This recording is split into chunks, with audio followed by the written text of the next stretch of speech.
चार अभाज्य संख्या आरोही क्रम में दी गई है, यानी असेंडिंग ऑर्डर में दिया गया है। पहले तीन संख्याओं का मल्टीप्लिकेशन प्रोडक्ट कितना है 255 है, अंतिम तीन संख्याओं का प्रोडक्ट कितना है 1955 है।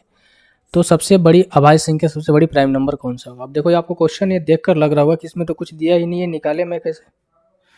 ठीक है भाई, पर थोड़ा सा आपको दिमाग लगाओ। देखो बोला गया है कि फर्स्ट थ्री नंबर का प्रोडक्ट कितना है 255 है, तो 255 का फैक्टर कर लो ना आप।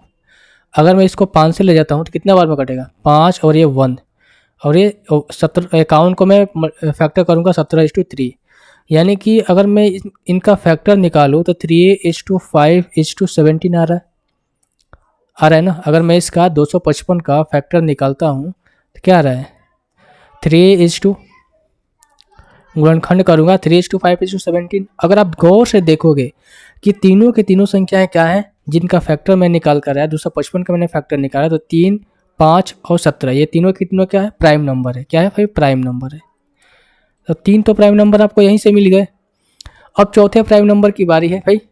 अब हमें ये बताओ कि अगर इनका मल्टीप्लिकेशन देखो 3, 5, 17 और असेंडिंग ऑर्डर में मैंने सजा दिया, यानी कि पहली तीन संख्याओं का प्रोडक्ट कितना है 255 है, और अंतिम तीन संख्याओं का प्रोडक्ट कितना होना चाहिए?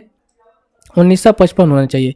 यानी कि अगर मैं ये कहूँ कि 5 × 17 और इंटू एक्स की वैल्यू ये कितनी होनी चाहिए? 1955 होना चाहिए। तो यहाँ से एक्स की वैल्यू निकाल सकते हो 1955 और इंटू 5 × 17 बटे में कितना तरीके 1955 बटे में